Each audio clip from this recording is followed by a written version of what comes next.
예, 안녕하세요. 예, 반갑습니다. 오늘 이제 5, 6월 강의 민법은 종강을 하도록 하겠습니다. 자, 지난주에 계약 해제를 봤어요. 근데 계약 해제가 지난주에 그 한 문제밖에 그 7회차 프린트물에 한 문제밖에 안 실려 있었어요. 그래서 오늘 그 8회차 문제에 그 해제 문제가 두 문제와 있습니다. 그래서 문제를 먼저 풀고 그 다음에 매매에 관한 내용 이렇게 보겠습니다. 자, 그러면 프린트물 1번 문제 한번 풀어보시죠. 자, 볼까요? 1번에 민법의 계약 해제 효과에 관한 설명으로 틀린 것은 나왔습니다. 뭐가 틀렸을까요? 이거는 예전부터 했던 내용이기 때문에 일단은 거기 1번부터 볼게요. 계약 해제에 관한 원상 회복도 그 본질상 부당이득 반환 의무와 동일하다. 슬러시 잘라봐요. 자, 차이를 하나 잠깐 볼게요. 지금 계약이 무효 취소가 됐습니다. 이런 거하고 계약이 해제가 됐습니다.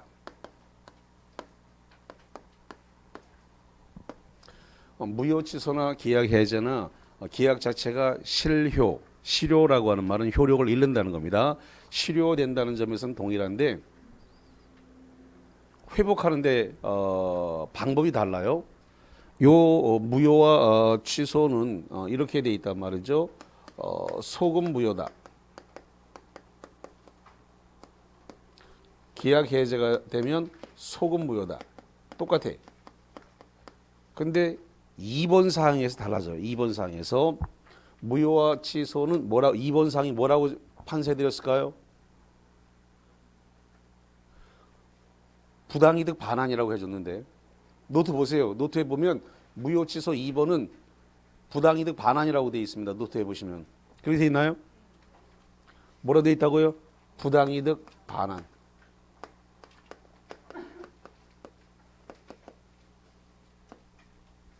부당이득 반환. 근데 계약 해제는 2번 사항이 원상 회복이라고 되어 있어요. 원상 회복.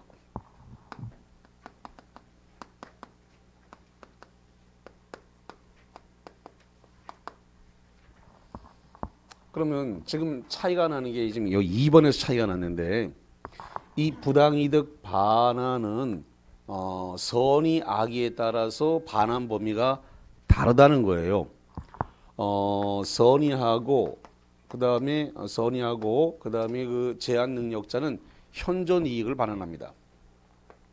선의하고 제한 능력자는 현존 이익 남아 있는 거 현존 이익을 반환하는 거예요. 그런데 악의는 받은 이익 전부에다가 뭘 해야 되냐면 여기다가 지금 이자를 붙여줘야 되고 그 다음에 여기다가 손해배상 해줘야 돼요.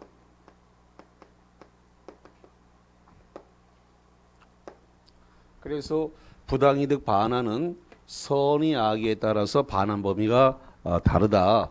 근데 제가 지난주에 원상회복은 뭐라고 썼냐면 선악 불문하고 이렇게 썼어요. 노트를 보시면 그렇게 돼 있을 겁니다. 그렇게 돼 있나요? 선악 불문하고 이렇게 돼 있어요. 선악 불문하고 받은 이익 전부. 받은 이익 전부에다가 그 다음에 플러스 이자를 붙여야 된다. 받은 것이 금전이라면 이자를 붙여야 된다. 이렇게 써드렸습니다. 그렇게 써졌나요? 지난주 노트가 이렇게 돼 있나요? 분명히 이렇게 돼 있단 말이죠. 선악 불문하고 이렇게 써놨어요. 선악 불문하고. 그런데 부당이득 반환은 선의와 악의에 따라서 반환 범위가 다르다. 선의 악의에 따라서 부당이득은 반환 범위가 다른데 원상회복은 선악 가릴 것 없이 반환 범위가 똑같아요. 받은 이익 다 돌려줘라. 그리고 금전이면 이자도 붙여라 이렇게 되는 거예요. 그게 차이가 있다는 거죠.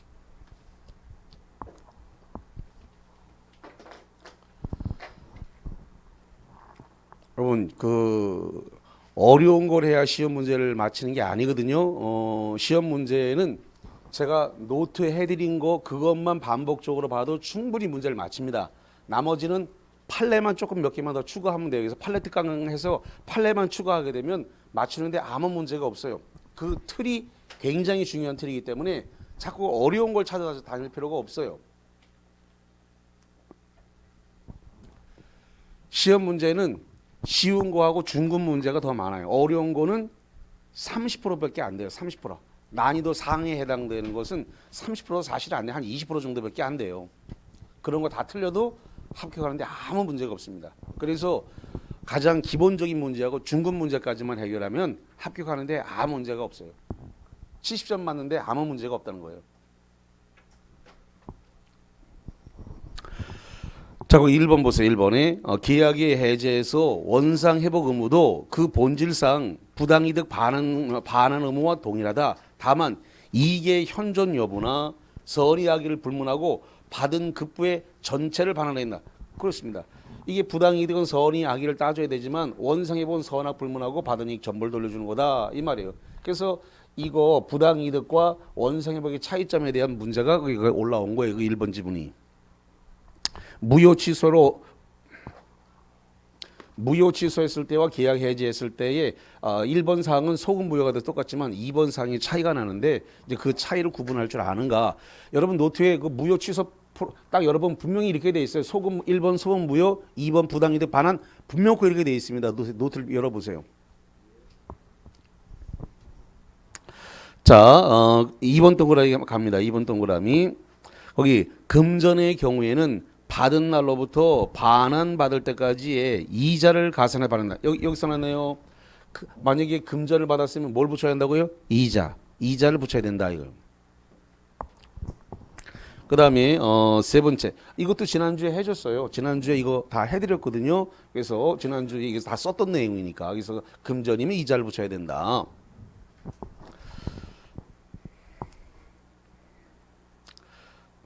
점수 올리려면요 노트 해놓은 걸 그냥 반복적으로 보시는 게 더 편하세요. 그게 뼈대 잡고 나머지는 그냥 찍어서 맞춰도 맞아져요. 그러니까 내가 정확하게 알고 있는 지문이 세 지문 정도만 되면 나머지는 몰라도 찍어서 맞출 수 있어요. 그러면 뼈대만 딱 잡히면 나머지는 판례가 끼어드는 거기 때문에 그러면 웬만큼 들은 기억이 있으면 웬만큼 해서 그냥 다 맞춰져요. 자, 네 번째가 거기 세 번째 봅니다. 계약 해제에 영향을 받지 않는 제3자라 하면 새로운 이해관계를 가졌을 뿐만 아니라 등기, 인도 등으로 인해서 완전한 권리를 취득한 자를 말한다. 지난주 제가 말씀드릴 때 3자는 이해관계를 맺어야 되고 등기 등록을 통해서 완전한 권리를 취득해야 된다라고 이것도 지난주에 말씀을 드렸던 사항입니다. 그래서 계약 해제는 선의의 제3자에게 대항하지 못한다. 이렇게 해드렸고요. 자, 그 다음에 네 번째 계약 해제에 의한 손해배상 청구도 채무 불이행으로 인한 손해배상과 다르지 않으므로 신뢰이익 배상을 청구할 수 있을 뿐이다. 여러 차례 말씀을 드렸습니다만은 우리가 손해배상 청구를 한다라고 하는 것은 뭘 물어주는 거라 그랬을까요? 이행이익을 물어주는 거예요. 뭘 물어준다고요? 이행이익. 그럼 민법 전체가 손해배상이라고 돼 있는 것은 전부 다 이행이익을 물어주는데 딱 한 번만 예외가 있다는데 그것도 제가 말씀드렸습니다. 손해배상이 이행이익으로 안 돼 있고 신뢰이익으로 돼 있는 데는 딱 민법에서 한 군데밖에 없다. 어디만? 계약 강의한 거 맞네. 저 얘기를 하잖아. 계약 체결상의 과실 책임. 여기만 유일하게 신뢰이익 배상이에요. 딱 한 군데만 신뢰이익 배상. 다시 어디라고요?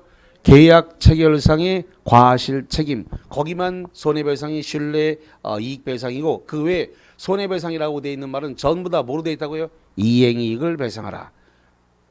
이제 들은 기억이 좀 나실 텐데 이 정도 하면은. 그래서 손해배상을 하라고 한 것은 손해배상이란 말이 나온 것은 전부 다 이행이익을 배상하는 거다. 민법 전체가 다 이행이익 배상이다. 근데 딱 한 군데만 신뢰이익 배상으로 돼 있다. 어디라고요? 계약 체결상의 과실 책임. 거기만 유일하게 신뢰이익 배상이다. 그래서 4번 큰 틀에 있는 문제를 물어본 겁니다. 신뢰이익 배상이 아니라 이행이익을 청구해야 되겠죠.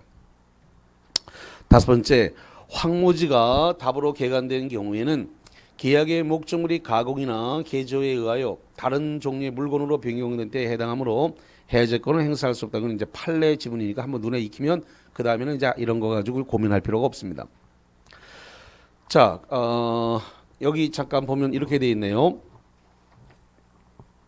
계약의 해제는 무슨 효라고 돼 있다고요? 소급효. 근데 계약을 해지를 하려고 그래요. 계약 해지는 장래효로 되어 있습니다. 그럼 우리 이 민법 쪽에서 계약을 해지하는 것은 뭐가 있냐면 임대차에 대해서 계약 해지를 합니다. 그 다음에 명의신탁에 대해서 계약 해지입니다.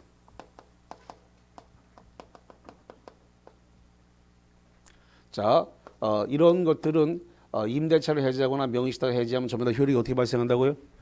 장래효. 근데 계약을 해지하면 뭐가 발생한다고요? 소급효. 자, 무슨 차이가 있냐면 소급효라고 하는 것은 5월 1일 날 계약했는데 계약 해제는 6월 20일자로 계약을 해제했습니다. 그럼 계약 해제 효력은 언제 생긴다는 거예요? 5월 1일자로 생긴다는 거예요. 근데 계약 해지는 you fire 이랬다고요. 뭐라 그랬다고? 너 해고야 그랬다고 말이야 지금. 너 해고야 그러면은 소급해서 해고가 안 돼요. 그러면 앞으로 나오지 마 이렇게 되는 거니까 그러니까 장래효가 되는 거예요. 근데 그 해고는 우리 부동산하고 관계가 없죠. 그래서 그거의 계약 그래서 고용 해지인데 우리하고는 관계가 없으니까 그건 빼고 부동산하고 관계되어 있는 것 쪽으로 시험 문제가 나오면 임대차하고 명의신탁 두 개밖에 없어요. 그러면 이렇게 되면. 그래서 임대차도 계약이 끝내면 이미 2달 살았다, 3달 살았다 그걸 어떻게 소급해서 무효로 합니까? 그건 안 되잖아요. 이미 사는 건데.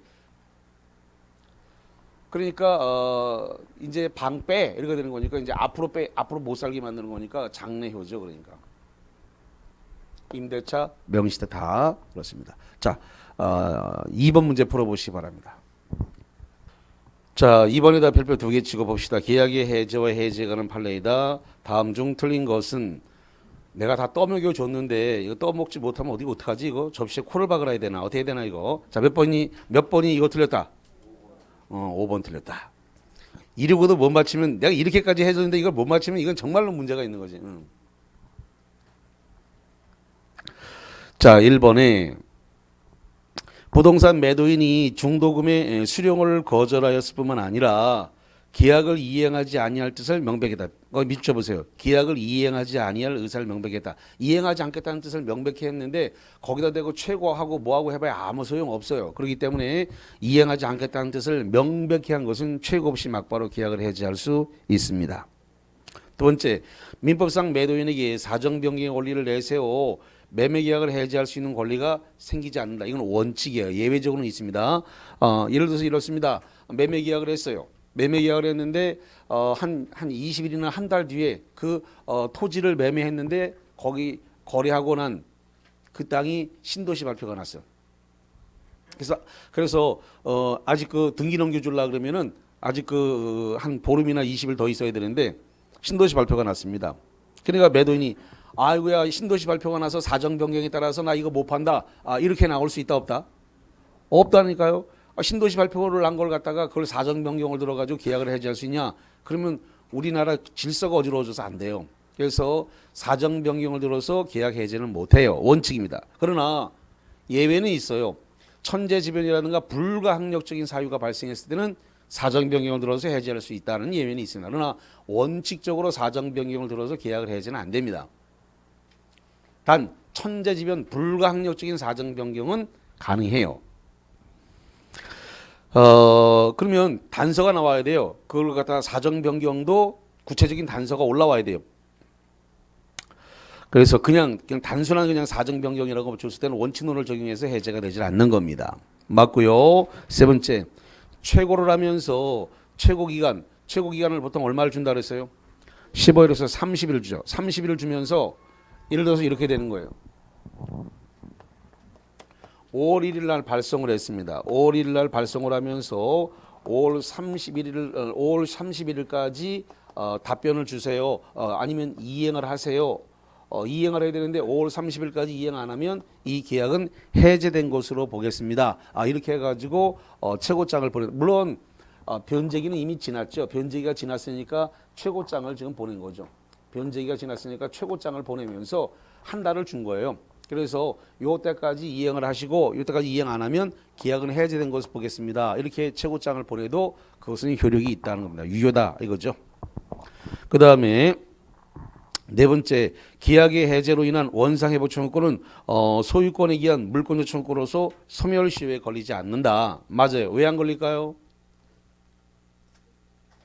문제는 다 배웠는데 이걸 써먹지 못한다는 거예요. 써먹으려고 그러면 상당한 시간과 숙성이 필요하다는 겁니다. 자, 이런 얘기를 했습니다. 계약이 해제가 되면은 어떤 효력이 생기냐 그랬더니 바로 이 소유권이 복귀된다는 거 기억하세요?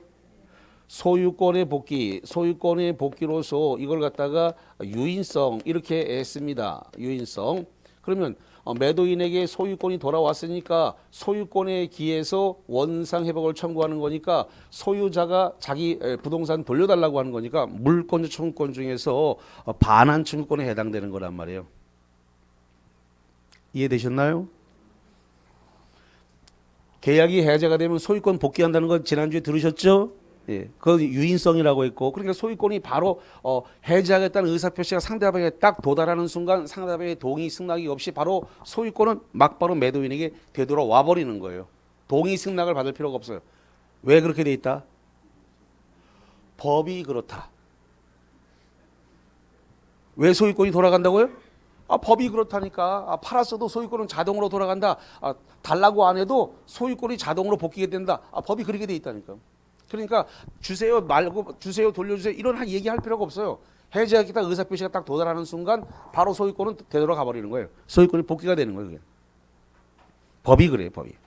그러니까 이제 그 매도인 소유자로서 원상회복 요구하는 것은 그 내 부동산 돌려달라고 하는 거니까 물권적 청구권 중에서 반환 청구권에 해당되는 거예요. 자, 그래서 거기 지금 물권적 청구권으로서 소멸시효에 걸리지 않는다. 그렇습니다. 이 물권 청구권은 소유권에 의한 물권 청구권이니까 영구무한이에요. 영구무한이니까 당연히 소멸시효에 안 걸리죠. 5번 부동산 소유권의 명의신탁 계약이 해지되더라도 그 해지의 효과는 소급효가 있다. 소급효가 아니라 뭐라고 그러더라고요?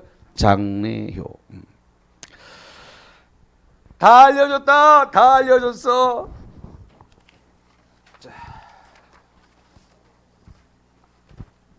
이제 오늘 진도분 353페이지 쪽으로 가겠습니다. 매매와 관련해서 볼게요.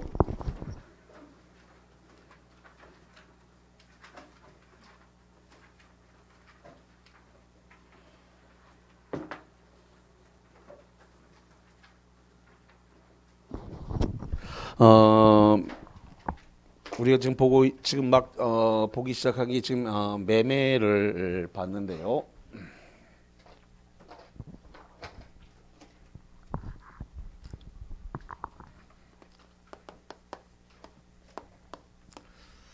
자, 갑과 을이 이 부동산에 대해서 지금 매도인이 그랬다는 거죠.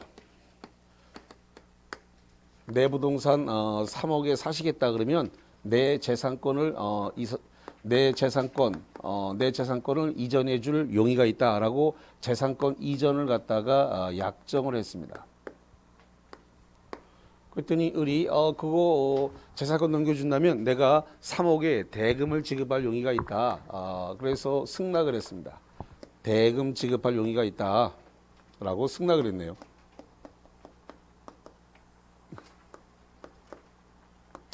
그래서 부동산에 대한 매매 계약, 부동산에 관한 이 매매 계약은 이렇게 약정만으로 성립하기 때문에 이걸 뭐라 부르냐면 낙성 계약이다 이렇게 불러요. 낙성 계약이다. 그럼 잔금 지급 시에 매도인은 등기 넘겨야 되고 매수인은 대금을 쳐야 되니까 양쪽 다 의무가 있으니까 쌍무 계약이라 불러요. 쌍무 계약이다.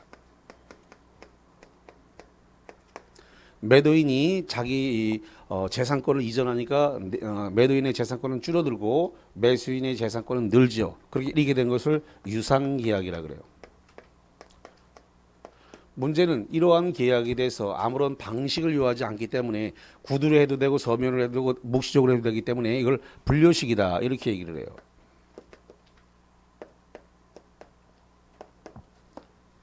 자, 지금 매매 계약을 했는데 매매 계약을 할 때 대금 지급 장소, 일시 이런 거를 반드시 정해야 될까요? 정하지 않아도 될까요?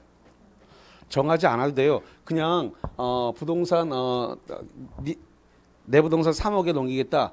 그래. 그러면은 그 내가 대금 지급할 용의가 있다. 이러면 계약이 막바로 성립이 되기 때문에 구체적으로 몇 시에 어디서 장소와 일시가 확정되어야 되는 건 아닙니다.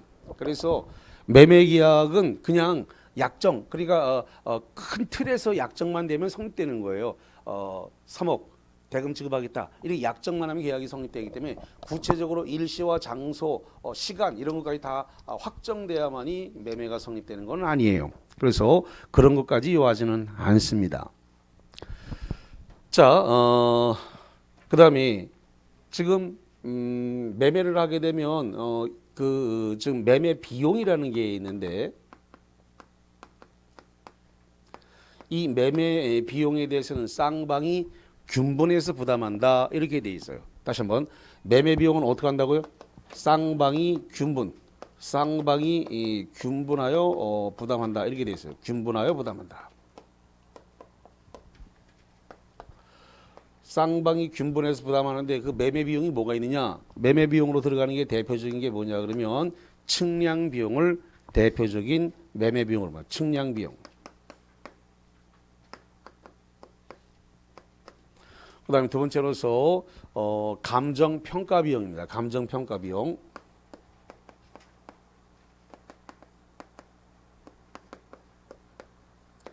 그다음에 계약서 작성 비용.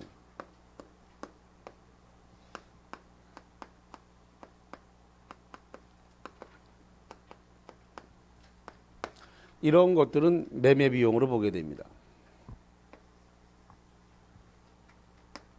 그러면 시험 문제가 거꾸로 물어봐요. 그럼 매매 비용이 아닌 게 뭐냐? 이걸 물어보죠. 그러면 매매 비용에 들어가지 않는 게 뭔가? 매매 비용이 포함되지 않는 거. 그것은 이 등기 비용입니다. 등기 비용. 이 등기 비용에 대해서는 매매 비용으로 보지 않습니다. 그 다음에 담보권 말소 비용.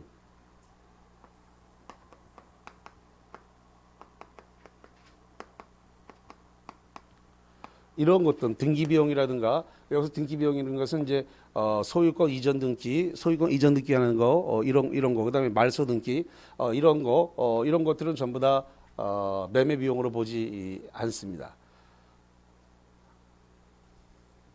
여기서 이제 헷갈리는 거 조심해야 될 거 이거죠. 측량 비용. 요 측량 비용은 소유권에서는 어떻게 돼 있다 그랬어요? 소유권에서는 측량 비용을 면적에 비례한다고 되어 있습니다. 소유권 쪽에서는 측량 비용을 면적에 비례한다. 면적에 비례해서 부담한다라고 되어 있는데 지금 매매 파트에서는 측량 비용을 균분해서 부담한다 이렇게 되어 있습니다. 이게 좀 차이가 있다라고 여러 차례 말씀을 드렸으니까 그 구분을 좀 하시고요. 그 다음에 대금 지급을 어디서 할 거냐라는 겁니다. 대금 지급을 어디서 할 거냐라는 건데 지금 목적물을 갖다가 인도하면 인도 장소에서 대금 지급을 한다. 자, 목적물을 갖다가 인도를 받을 때는 그러면 인도 장소에서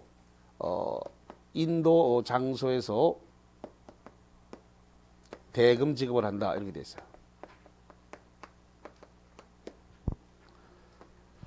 자, 목적물을 인도받는 건 부동산 사무실에서 인도받습니다. 어디서 받는다고요?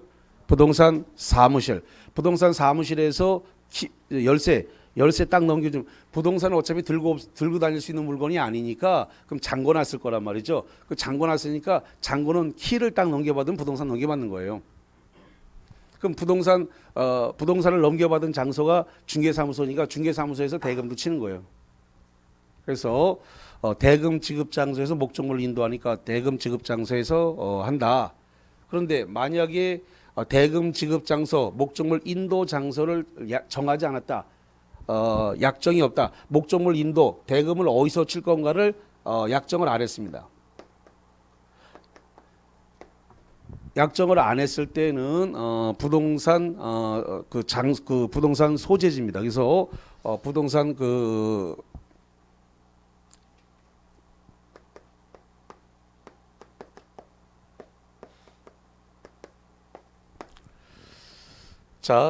부동산 그 소재지에 가서 거기서 대금을 치는 것이 원칙입니다. 자, 그 다음에 그 과실수취권인데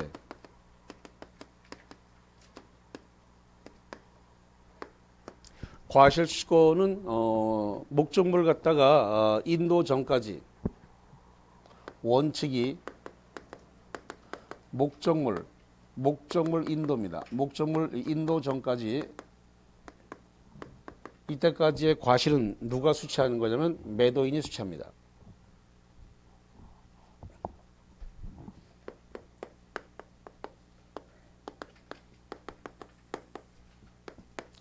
목적물 인도 전까지의 과실 수취는 매도인이 수취하도록 한다. 그 다음에 예외가 있는데 지금 대금을 갖다가 대금이 완제가 됐습니다.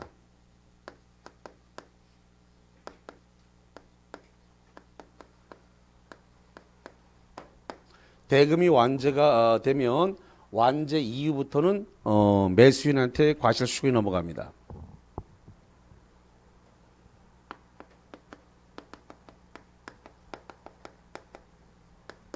그래서 대금을 다 쳤다. 그러면 목적물을 인도에 가지 않아도 대금을 다 쳤으면은, 그러니까 목적물은 2달 뒤에 인도에 가기로 했는데 대금을 다 쳤다. 그럼 2달분의 차임과 월세와 사용료 같은 것은 전부 다 매수인 쪽에서 받아가게 된다. 이런 겁니다. 그래서 대금이 완제가 돼버리면 과실수취권이 매수인한테 넘어간다. 이렇게 정리를 하겠습니다.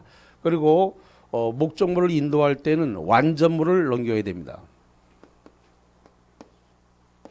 목적물을 갖다가 인도하려 그래요. 목적물 인도 시는 완전물 이전 의무가 있다 이거죠.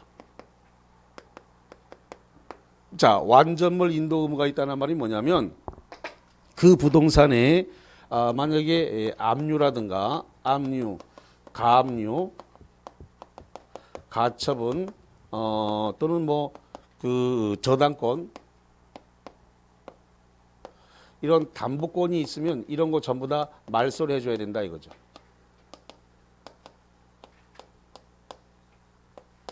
완전물 이전 의무가 있기 때문에 압류, 가압류, 가처분, 저당권 이런 담보물권 있으면 이런 거 다 말소한 다음에 넘겨줘야 된다. 그게 완전물 이전 의무에 해당이 된다라는 겁니다. 자, 그 다음에 타인 권리, 전부 타인 권리를 팔아먹을 수 있습니까? 없습니까? 있죠. 전부 타인 권리 매매할 수 있습니다. 전부 타인 권리를 매매하는데 이 타인이 처음부터 팔 의사가 없어요. 그래도 팔아먹을 수 있다 없다? 있어요. 원소유자가 팔 의사가 없어도 그래도 팔아먹는 계약할 수 있습니다. 이거 전부 타인 권리 매매 이거 채권행위라고 하거든요. 무슨 행위라고 한다고요? 채권행위. 다른 말로 얘기해서 의무부담행위인데 채권행위, 의무부담행위, 남의 부동산 팔아먹는데 법적으로 유효입니다. 단 언제까지만 유효라 그랬어요?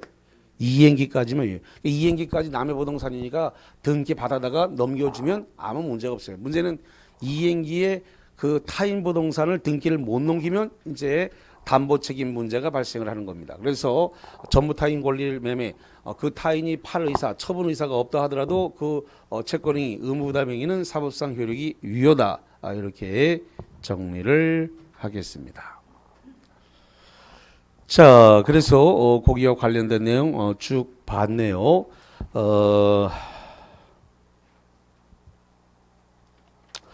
자, 그러면은 우리 저 프린트몰과 관련을 해가지고 그 3번 문제를 하나 볼게요. 문제 3번입니다. 자, 그러면 3번 볼게요. 매매에 관한 설명으로 틀린 것은 자, 번호로 해보겠습니다. 뭐가 틀렸다? 3번 틀렸습니다. 3번. 자, 1번이 타인의 부동산을 매매 목적으로 하는 경우에 소유자인 타인이 처음부터 양도할 의사가 없더라도 매매 계약은 유효하게 성립한다. 그러면 전부 타인 권리, 그래서 그 타인이 목적물을 매도할 의사가 없다 하더라도 그 타인의 부동산 팔아먹을 수 있다 없다? 있다. 이건 채권행위이기 때문에 의무부담행위이기 때문에 그 타인의 동의가 없어도 팔아먹을 수 있습니다. 사법상 효력은 유효죠. 자, 두 번째. 매매는 당사자의 의사의 합치뿐만 아니라 기타 계약 체결 비용, 이행 시기와 장소 등에 관해서도 합의가 있어야 성립하는 것은 아니다. 맞네요.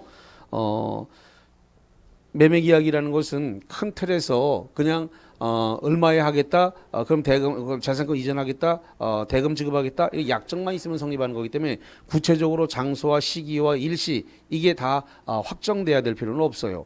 큰 틀에서 금액은 얼마고 대금 지급을 약정하고 재산권 이전만 약정만 하면 성립되는 거니까 구체적인 일 시기와 장소 이런 거 다 합의가 있어야 되는 것은 아니에요. 세 번째, 당사자는 당사 일방이 재산권을 상대방이 이전하고 그러면 안 되고 뭐라 그래야 돼요? 이전을 약정하고. 여기 써놨잖아요. 여기 재산권을 이전하는 게 아니라 이전을 뭐 한다고요? 약정. 그 다음에 대금을 지급하는 게 아니라 대금 지급을 뭐 한다고요? 약정. 약정만으로 성립해야 뭐가 된다고요? 낙성계약이다. 이건 법 조문에 명시되어 있잖아요. 자, 그래서 매매는 당사 일방이 재산권을 상대방에 이전하고가 아니라 이전을 뭐 한다고요? 약정하고. 상대방이 대금을 지급하는 게 아니라 지급을 뭐 한다고요? 약정하고. 지급을 약정하는 지급을 약정. 지급을 약정함으로써 성립하는 약정함으로써. 그렇기 때문에 약정만으로 성립되니까 무슨 계약이라고요? 낙성계약. 매매계약은 실제로 재산권을 이전하고 대금을 받아야 성립되는 게 아니라 팔겠다 사겠다 그럼 바로 성립되는 거예요. 낙성계약, 구두계약으로 그냥 막바로 계약이 성립되는 거라고요. 오늘 처음 한 거 아니죠? 오늘 처음 한 거 아닙니다. 이것도. 자, 그 다음에 3번이 틀렸다는 소리였고요. 그 다음에 4번 현실 매매의 경우에도 매도인의 담보책임 문제는 발생한다. 자, 예를 들어서 그 야채 가게라든가 그 과일 가게 같은 데 가가지고 수박을 샀어요. 수박이나 참외를 샀는데 수박을 사서 들고 와서 딱 따겠는데 속이 골았어요. 참외를 했는데 참외 속이 골았어요. 그럼 들고 가서 보여주고 이거 이렇게 골았으니까 다른 걸로 바꿔달라고 한다거나 아니면 대금 반환을 요구할 수 있어요 없어요? 있어요. 하자담보를 요구할 수 있다 이 말이죠.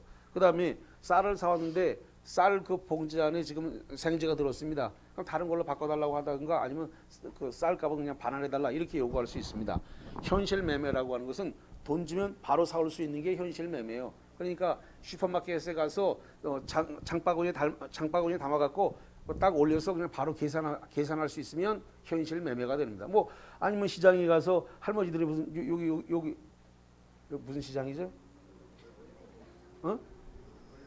월배 시장. 월배 시장 이거 할머니들이 뭐 이렇게 뭐 상추도 오이도 뭐 이렇게 쭉 내놓고 있더만. 그거 얼마예요? 3,000원. 그거 바로 사면 그냥 현실 매매예요. 돈 주고 바로 사면.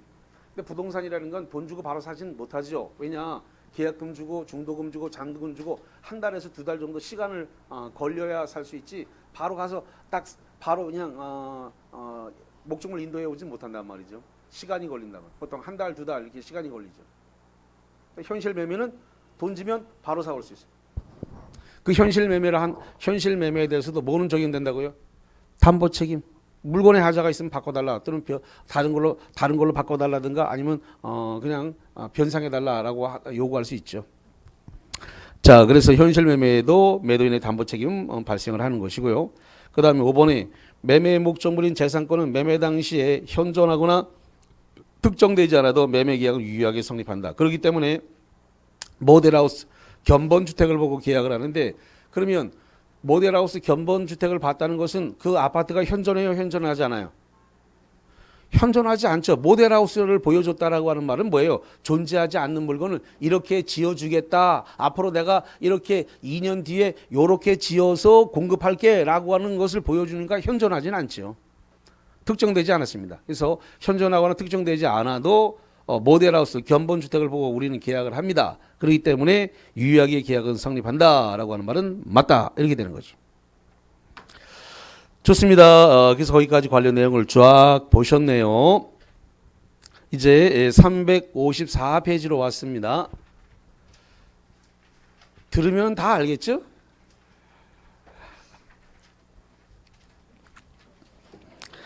자, 354.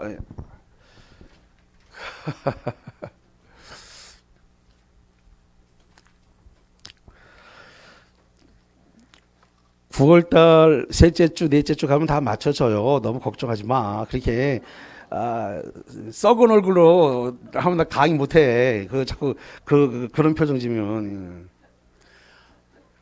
9월 셋째 주에서 그다음에 10월 첫째 주로 가면은 그때 가면 맞춰진다니까. 지금은 아직까지 못 맞추더라도 그때 가면 맞춰져요. 왜?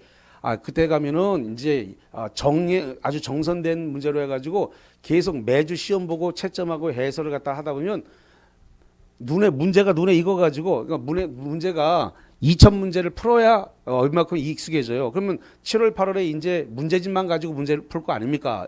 이제 지금 보고 있는 거 이제 집어던지고 이제 문제집으로 이제 7월부터 수업을 한단 말이죠.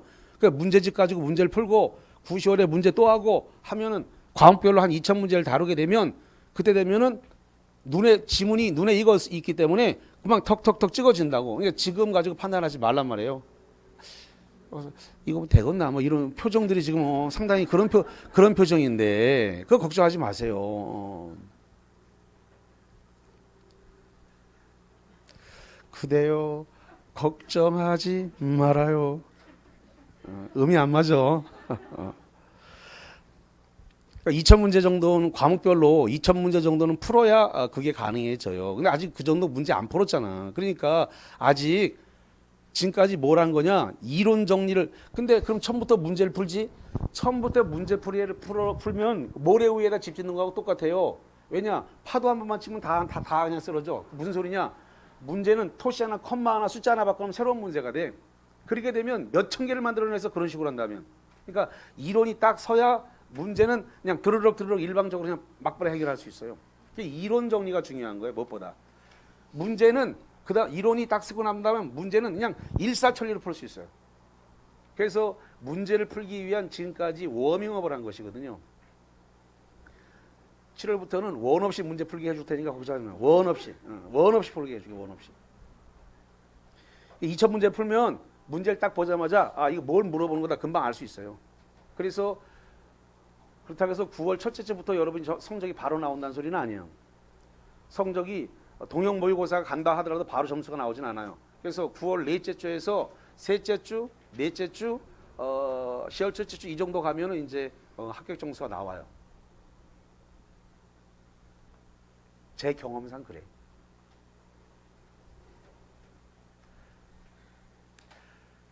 작년 기수 여러분 선배들도 다 이랬어도 다 합격했어. 많이 합격했어. 1차.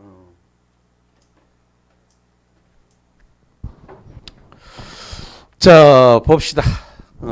매매 이야기입니다. 매매 이야기.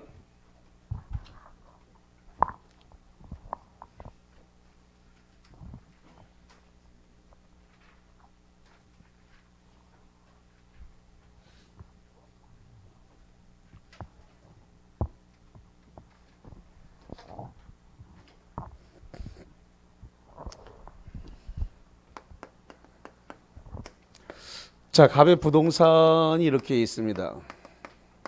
여기에 대해서 지금 어떤 사람이 부동산을 사겠다라고 매매 이야기를 했습니다.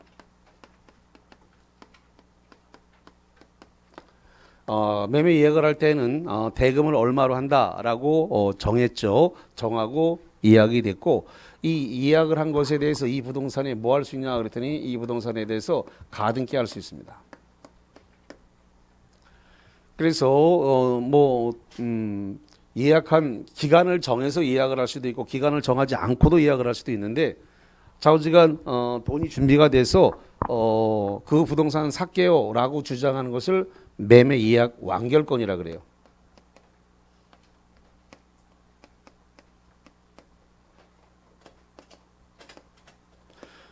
예약 완결권을 갖다가 행사를 하게 되면은 그럼 이것은 법적으로는 형성권입니다. 형성권이라고 하는 말은 일방 당사자의 의사 표시에 따라서 법률적 효력이 발생하는 겁니다. 예약 완결권을 행사하는 순간 갑과 을 사이에 예약자를 을이라고 했을 때 막바로 매매가 성립된 것으로 본다 이렇게 되어 있습니다. 본다 그랬으니까 법에서 그렇게 매매 성립으로 의제를 했습니다. 자, 그런데 만약에 말입니다. 예약 완결권에 대해서 기간을 정하지 않았다라고 해볼게요. 예약 완결권을 언제까지 행사할 건지에 대해서 기간을 정하지 않았습니다. 기간을 정하지 않으면 예약 완결권의 행사 기간은 10년으로 봅니다. 다시 한번 기간을 정하지 않은 매매 예약의 예약 완결권 행사 기간은 몇 년으로 본다고요? 10년. 10년으로 보고 요 10년은 제척 기간입니다.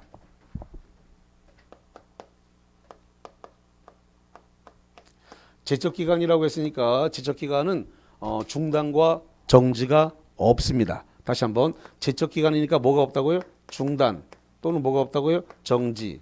그래서 중단과 정지가 발생하지 않기 때문에 법원에서 직권으로 조사하게 됩니다. 법원에서 직권으로 조사를 하게 되고 만약에 이게 10년이 경과해서 예약 완결권을 행사했다 이렇게 되면 예약 완결권은 효력이 없습니다.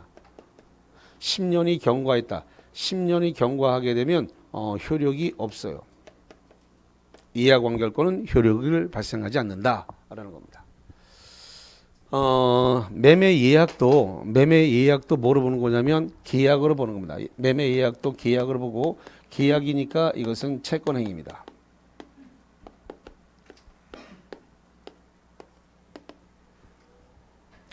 자, 그다음에 지금 갑을 예약 의무자라고 갑을 예약 의무자다. 그럼 을을 예약 권리자라고 해보죠.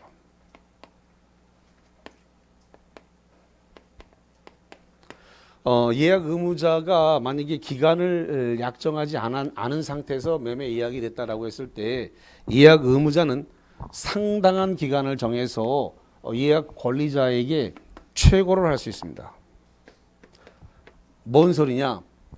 언제쯤이면은 예약 완결권을 행사할 거냐라고 예약 의무자가 예약 권리자를 상대로 해서 좀 알려달라. 언제쯤이면 예약 완결권을 행사할 건지 그래야 나도 좀 준비를 하지라고 해서 예약 완결권 여부에 대해서 최고를 했습니다. 최고를 할 때는 당연히 상당한 기간을 정해서 최고를 하죠. 그러면 이 상당한 기간이라는 것이 15일에서 30일의 기간을 주는 거라 그랬고요. 근데 예를 들어서 그럼 이렇게 해볼게요. 5월 1일 날 발송을 하면서 5월 31일까지 이 답변을 달라 이렇게 해가지고 최고장을 보냈다 이거죠. 근데 5월 30일이 되도록 요 예약 권리자가 여기에 대해서 답변을 안 했다는 겁니다. 답변을 안 했다. 답변을 안 하게 되면 예약의 효력은 잃는다. 답변을 요 상당한 기간 내에 답변을 안 하게 되면 예약은 효력을 잃습니다.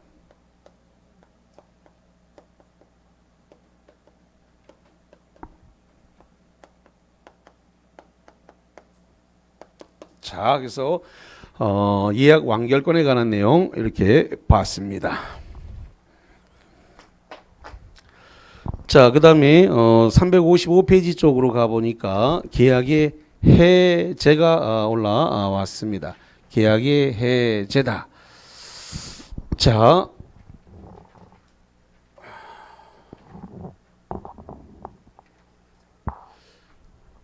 요거는 조금 1시간 넘어도 되나요? 요거는? 자, 그러면 거기 355페이지에 계약금 보겠습니다. 계약금.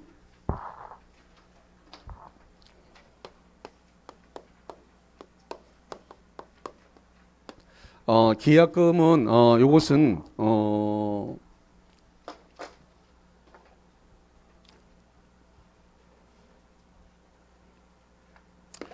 그 종된 계약입니다. 그럼 주된 계약이라는 것은 낙선 계약에 의해서 이루어진 것이 그게 주된 계약이고 계약금 계약은 종된 계약이다라고 하는 거. 종된 계약이고 그다음에 이것은 요물 계약이 됩니다. 자, 요물 계약은 종류가 4개 있다 그랬죠? 어떻게 4개 있다 그랬어요? 현대, 계보. 요물 계약 현대 계보 중에 현이 뭐예요? 현상 광고. 대는 대물 변제. 그다음에 계는 계약금 계약. 보는 보증금 계약. 그러니까 계약금 계약, 요 계약금 계약은 지금 요물 계약에 해당이 됩니다.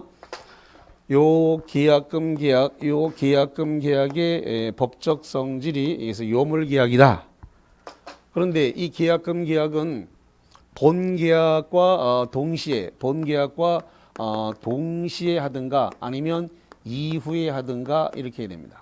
이전에 한 것은 계약금 계약으로 보지 않습니다. 그건 가계약이죠. 자, 그러면 이 계약금에 대한 성격이 첫 번째 증약금입니다. 증약금으로서 성격을 갖습니다. 계약을 했다라고 하는 증거다 이거죠. 두 번째로서 해약금의 성격을 갖게 된다 이거죠. 해약금의 성격을 갖게 되는데 이것은 특약이 없을 때예요. 특약이 없을 때 해약금으로 추정을 한다 이렇게 돼 있네요. 그 다음에 세 번째로서 위약금. 위약금은 특약이 있어야 됩니다. 위약금으로 특약을 해놨을 때 저 계약금은 위약금이 되고 계약금은 뭘로 추정되느냐 그랬더니 손해배상 예정액으로 이렇게 추정이 됩니다. 일단 위약금 특약을 하게 되면 뭘 겸하게 되느냐? 위약금 특약을 해놓게 되면 해약금을 겸임하도록 이렇게 돼 있어요. 다시 한번 위약금 특약을 하더라도 뭐를 겸임한다고요? 해약금으로 추정이 됩니다. 해약금도 같이 인정받게 됩니다. 자, 그러면 지금 계약금을 해약금에 의해서 계약을 해지하려고 그래요. 해약금에 의한 계약 해지를 하기 위해서는 일방이 이행에 착수할 때까지 일방 이행 착수 시까지 가능합니다. 이 말을 뒤집어 얘기하면 어느 일방이 이행을 착수했다. 어느 일방이 이행에 착수를 하게 되면 타방은 계약금에 의한 계약 해지를 할 수 있다 없다? 없다. 그래서 이행의 착수 중도금이 들어왔다 그러면 이제 매도인은 계약 해지 못한다라는 겁니다. 중도금이 들어오고 나면 자 그러면 이 해약금에 대해서 교부자는 매수인이고 매수인은 계약금을 포기하고 계약을 해지할 수 있다 이거죠. 수령자 매도인인데 이 매도인은 배액을 갖다가 제공을 하고 계약을 해지할 수 있는데 이 매도인은 실제 배액이 제공을 해야 됩니다. 실제로 제공이 되어줘야 한다. 그런데 실제로 제공하려고 그랬는데 상대방이 수령을 거절했다. 수령을 거절했다 하더라도 공탁까지 할 필요는 없다는 겁니다.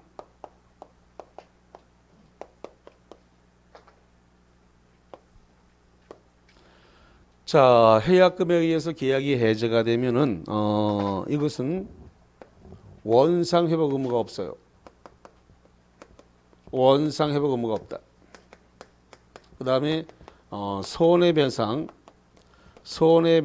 청구권이 발생하지 않는다라는 겁니다. 원상 회복 의무와 손해배상 청구권이 발생하지 않는다. 이렇게. 자, 그러면 헷갈릴 이야기를 잠깐 하고 가겠습니다. 지난주하고 오늘 그 첫 시간에 계약 해제를 얘기했는데 그 계약 해제는 세 가지가 나온다 그랬습니다. 뭐뭐 세 가지가 나왔던가요? 계약 해제하면 소급무효, 원상회복, 그 다음에 손해배상 이 세 가지가 쪼르륵 따라 나와요. 그래서 계약을 해제하게 되면 1, 2, 3 세 가지가 따라 나온다고요. 다시 한번 뭐가 따라 나왔다고요? 손해배상, 원상회복, 그다음에 그 소급무효. 그런데 여기 보니까 지금 계약을 해제했습니다. 계약을 해제했는데 원상회복 의무가 없고 손해배상 의무가 없다고 돼 있단 말이에요. 그러니까 아니 조금 전에 계약 해제할 때는 분명히 있다 그랬는데 여긴 또 없다 그랬단 말이에요. 그러니까 이게 정리를 정확하게 안 하면 뒤죽박죽돼 회로가. 그러니까 이거 정확하게 해야 됩니다.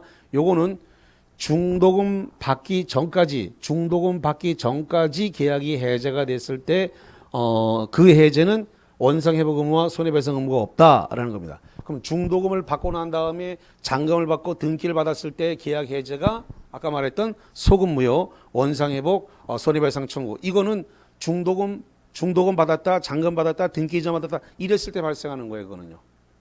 요거는 그거 받기 전까지 적용하는 거고. 이제 구분됐죠? 이게 구분 안 되면 뭐 언제는 된다 그러고 언제는 안 된다 그러고 이름은 똑같이 계약 해제라고 나와요. 시험 문제가 똑같이 계약 해제라고 나오기 때문에 이게 정확하게 안 돼 있으면 환장하는 거야. 아니 계약 해제가 손해배상, 원상회복 다 된다 그러는데 왜 여기 또 안 된다 그러지? 막 이러면서 막 뒤죽박죽 되니까 혼란스럽다고. 요 계약 해제는 뭐 하기 전까지? 중도금 들어오기 전까지의 계약 해제고 중도금 받고 잔금 받고 등기가 넘어왔다 그러면 바로 아까 지난주에 하고 오늘 복습한 그 계약 해제. 그래서 소급무효, 원상회복, 손해배상 청구가 발생한다. 중도금 이후 겁니다. 자, 명확하게 구분합니다. 이게 이제 정리가 안 되면 막 뒤죽박죽돼서 너무 혼동스러우니까요. 자, 그러면 프린트물과 관련해가 지고 몇 번을 보시자면 6번 문제를 보겠습니다. 자, 6번 보겠습니다. 6번. 매매 계약에 있어서 계약금에 관한 다음의 설명 중 옳은 것으로 짝지어진 것은 1번 계약금 계약은 요물 계약으로서 주된 계약의 성립 이전 또는 동시에 행해져야 된다 그러는데 여기 보세요. 계약금 계약은 동시에 또는 이후에 이루어져야 되는 겁니다. 이전의 거는 적용이 되질 않습니다. 그래서 동시에 또는 이후에. 그래서 이전 그렇기 때문에 그건 적용되는 거 아니고요.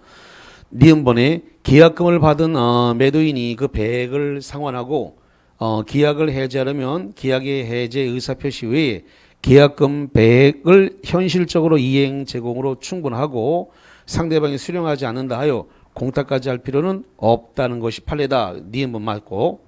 디귿번 계약금을 포기하고 계약을 해제한 경우에도 별도로 손해배상을 청구할 수 있다. 없고요. 여기 지금 계약금의 배액을 물어주고 계약을 해제했을 때 손해배상이나 원상회복 의무는 발생하지 않는다. 그래서 디귿번 틀렸고. 리얼 상대방이 이행을 하였더라도 자신의 의무 이행 전이라면 계약금을 포기하거나 배액을 상환하고 계약을 해제할 수 있다. 잠깐만 어느 일방이 이행에 착수했다. 이행을 착수하고 난 다음에 이행을 착수하면 중도금이에요. 이행 착수하고 난 다음에는 계약을 해제할 수 있다 없다? 없다. 일방이 착수 전까지만 가능해요. 그래서 계약 해제는 중도금 들어오기 전까지만 가능합니다. 근데 이행에 착수했다는 말은 중도금이 들어왔다는 소리거든요.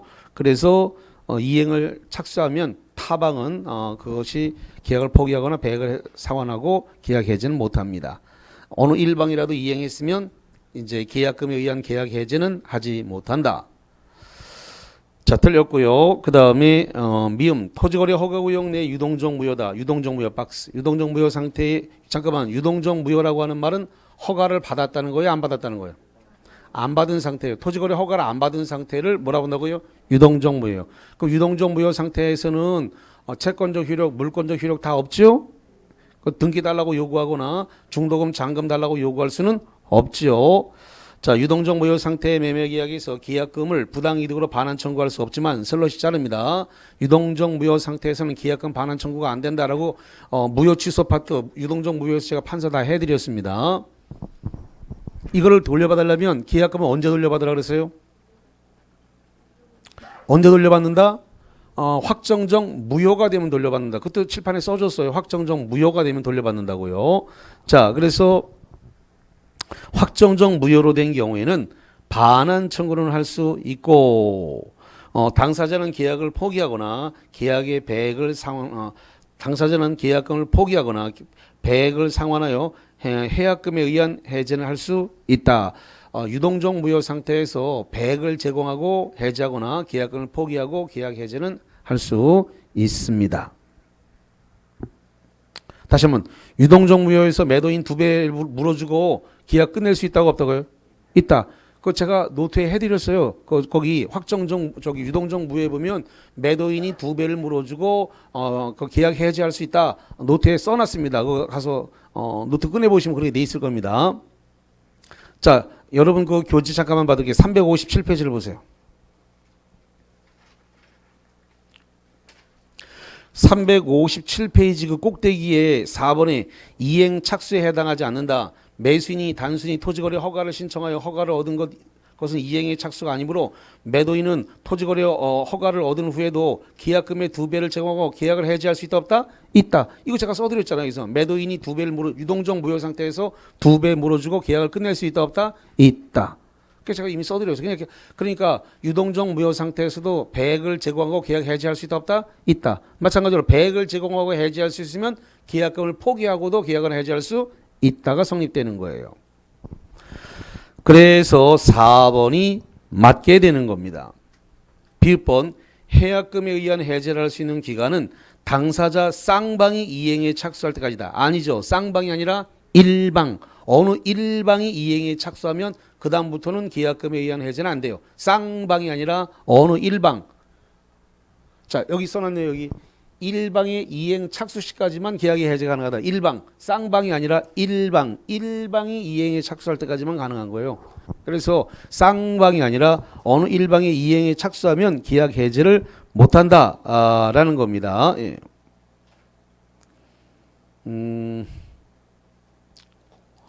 잠깐만요. 그러면 자,